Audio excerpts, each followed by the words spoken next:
We've all seen this incredible shift, haven't we? Maybe even lived through it ourselves. Remember before 2020, remote work felt like this. Well, this niche concept for most people, almost futuristic, you know? Absolutely. Adoption rates were tiny, barely hitting, what, 5% in many countries? Exactly. It felt like a perk, maybe, Yeah. not the standard way of doing things. A bit like, I don't know, having a personal jet for your commute. Right. But then, boom, almost overnight, everything changed. The pandemic wasn't just a nudge, it felt like it launched this full-scale revolution. A massive acceleration. Yeah, we saw adoption rates shoot up, multiply by 10 times in places like the US, Europe, Asia. And here's the really interesting part. This wasn't just a blip. We seem to have stabilized now at levels about 5 times higher than before the pandemic. Stuck. This new way of working seems to be here to stay, at least in a major way. So that brings us to the big question, the one we really want to dig into today. What are the real measurable impacts, on the stuff that matters, our productivity, and just as importantly, our well-being? Precisely. And that's our mission for this deep dive. We want to take an objective look at this new landscape. We're not going off anecdotes here or, gut feelings. We've grounded this in about a dozen solid academic and scientific studies. We're really focusing on the empirical data to sort through what the genuine benefits are, what the undeniable challenges look like, Right. and the nuances. It's often not black and white. Right. So we'll try to avoid bias, highlight what actually works, and maybe more importantly, why it works. Yeah. We'll look at how things like management styles, the tech we use, even our individual differences shape the experience. Yeah. Ultimately, the goal is to help you understand what this shift means for your work, your life, and maybe even the future.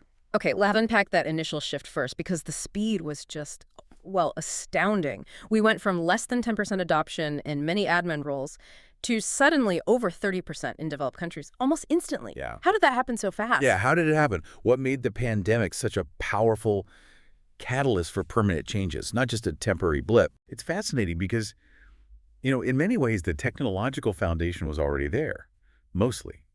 Online collaboration tools weren't exactly new, but the pandemic forced them into the spotlight, didn't it? They became the absolute key enablers for this huge, rapid move. I can just picture the IT team scrambling. Oh, absolutely. Imagine trying to get thousands of employees set up with VPNs and software basically overnight, a process that normally takes years, maybe compressed into weeks. Wow. And this wasn't just one region, it was global. You mentioned Germany, 27% of employees there adopted this new way of working. And even in places like Latin America and the Caribbean, where, sure, there were initial infrastructure hurdles, this forced change actually created vital opportunities for businesses to just keep going during the crisis. It showed how tech could bridge gaps and keep the wheels turning. Okay, so the tech enabled this shift. But the question on everyone's mind, especially if you manage a team or just your own workload, is do we actually get more done? Let's get into the productivity debate. Because honestly, everyone seems to have an opinion on this one. They really do. And this is where the data gets really interesting, isn't it? It is. And the evidence, well, it's quite compelling in many ways. It challenges some of those initial assumptions. For instance, there was a large study, over 30,000 U.S. workers involved. It found an average 5% increase in productivity after the pandemic shift. A 5% increase. Okay, why? What drove that? The main reason, it wasn't necessarily people working longer or harder. It was smarter allocation of time, specifically time saved from the commute. On average, that came out to about 5 hours per employee per week. 5 hours a week. That's significant. That's a whole afternoon back, isn't it? It really is. You could actually, get to that doctor's appointment or just have a coffee without rushing. That changes your daily life. Definitely. But, okay, the cynic in me asks, is that 5% sustainable? Or does it come at a cost we haven't seen yet, like burnout down the road? That's a critical point. And the research suggests hybrid models might be a key part of the answer there. There was a randomized controlled trial with 1,600 employees at a Chinese company. It looked at hybrid setup, so maybe 2 days working from home each week. What they found was productivity was basically equivalent to being fully in the office. No drop-off. Okay, equivalent. That's good. But here's the kicker. They saw similar promotion rates and a huge 33% reduction in people resigning. Wow, 33%. So hybrid helps keep people around without hurting output. Exactly. It suggests a powerful retention benefit.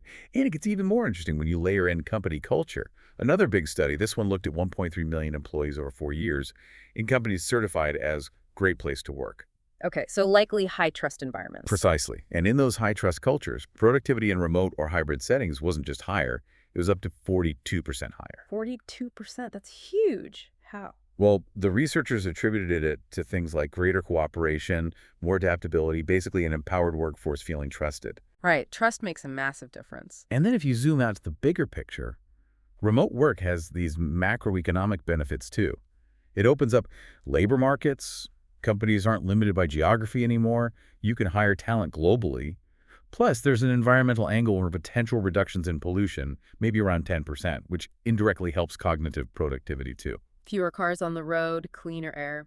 Makes sense. Yeah, and some projections even suggest remote work could lift GDP by several percentage points over the next few decades. Think about it. Tapping into global talent isn't just about cost savings. It's about unlocking innovation, creating new value. It's potentially transformative on a large scale.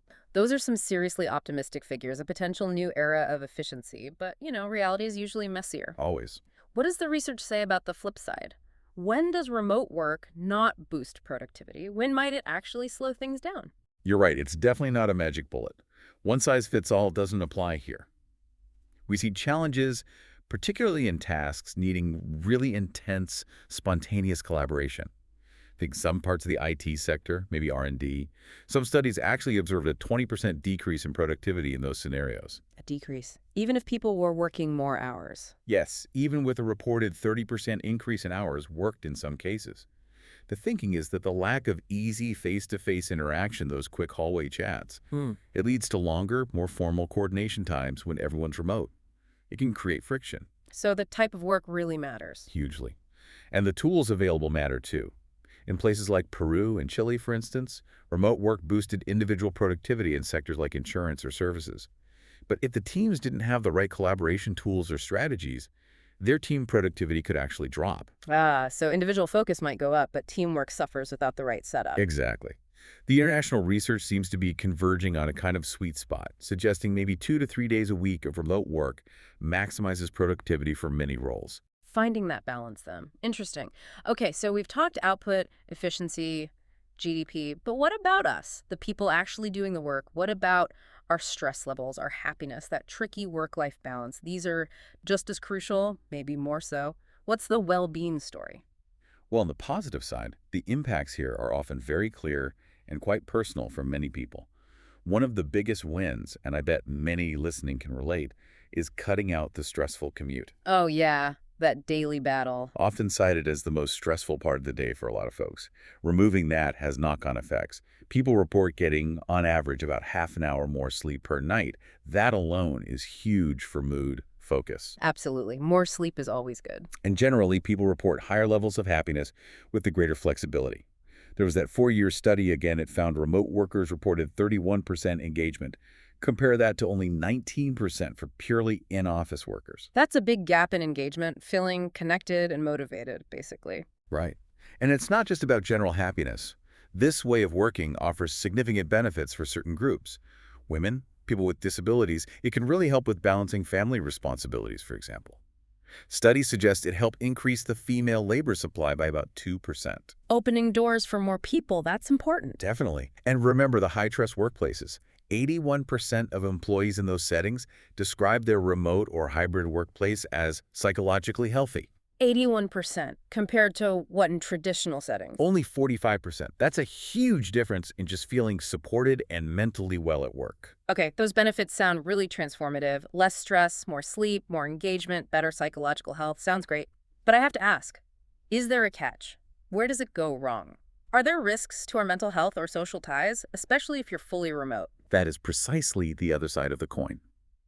These benefits aren't guaranteed, and there are definite risks if remote work isn't managed well. Isolation is a big one.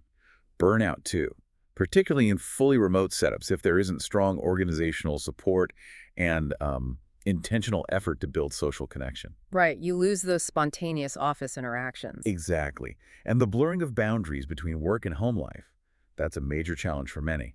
Without that physical separation of the office, it can be really hard to properly switch off. You might find yourself working longer hours, feeling mentally fatigued. The always-on culture. Yeah. And studies done during the pandemic, for instance, in Spain and Mexico, looking at university academics, they found increased stress linked to psychosocial factors, like the lack of that direct, spontaneous interaction with colleagues and students.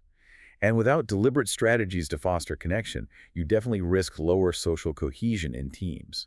That can impact morale, trust, even innovation. So it's a double-edged sword then. Huge potential benefits for well-being, but also real risks if not handled carefully. Precise. Okay, so given all these pros and cons, the productivity gains, but also the potential pitfalls, the well-being boosts, but also the risks of isolation, it really sounds like finding a balance is key. What does this all point towards for the future of work? What's the optimal path forward? Well, the strong signal from the research and what we're seeing play out in many organizations is that hybrid models are emerging as, perhaps, the optimal solution for many. The idea is to blend the best of both worlds, right? You get the focused work time at home, but you keep the in-person collaboration, the social connection, the culture-building aspects of the office. Trying to capture the benefits of both, minimize the downsides. Exactly.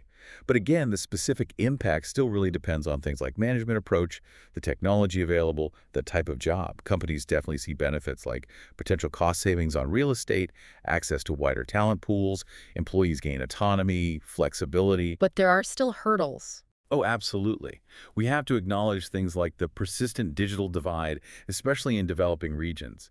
That can easily make inequality worse if we're not careful. Access isn't universal. That's a really important point. So it's clear remote work in some form is sticking around. It's not a fad, but it's definitely not problem-free. As we all navigate this, what are the big challenges that organizations and even individuals still need to really grapple with? The challenges are significant, and they need proactive thinking. A major one for managers is, how do you effectively manage performance when your team is distributed? How do you foster collaboration when those easy face-to-face moments are gone? Yeah, managing remotely requires different skills. Totally. And then there's mitigating those well-being threats we talked about. Isolation, burnout, that's crucial, especially if the right psychosocial support isn't there. Occupational health studies highlight this risk. It's not enough just to provide the tech. Yeah. You have to actively support people's mental health in this new setup. What else? Well, ensuring equity is huge. Equitable access to technology for everyone on the team. Fostering a sense of organizational cohesion when people aren't physically together all the time. And adapting the company culture itself to fit a more flexible environment. These are big lifts, especially, again, in regions like Latin America where that digital divide remains a barrier. So what can be done? What do the studies recommend? Key recommendations include things like investing seriously in training for leaders on how to manage remote and hybrid teams effectively. It's a different skill set. Implementing ethical monitoring tools that help track progress and ensure fairness, but without being overly intrusive or undermining trust. That's a fine line. Yeah, trust is key. Absolutely. And conducting regular well-being check-ins or evaluations, not just once a year, but proactively asking employees what they need and building a genuinely supportive culture around that feedback. What a journey we've covered today. It seems the big takeaway is that this remote work revolution, especially when it's done thoughtfully often through these flexible hybrid models, it generally shows positive impacts, both for productivity and for our well-being. But it's definitely not simple. Not an on-off switch. Not at all. It's a complex, ongoing evolution, isn't it? But one with really incredible potential to reshape how we work and live. It really is. And what's perhaps most profound, I think, is that this isn't just about bouncing back from, pre-pandemic issues or slowdowns. The potential here is for what some call a virtuous circle of innovation and equity. Okay, unpack that, a virtuous circle. Yeah, the idea is the benefits feed each other. Increased flexibility attracts a more diverse workforce. Right. More diverse perspectives can fuel greater innovation.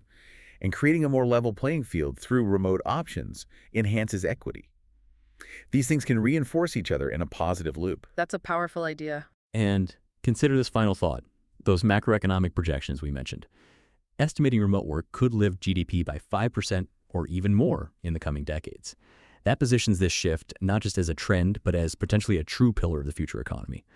So maybe the question for all of us, for you listening, is to reflect on the sustainability of this. And what's your role? How do your experiences, your insights, your choices shape this ongoing revolution? How can we contribute to making this transformation work best for everyone?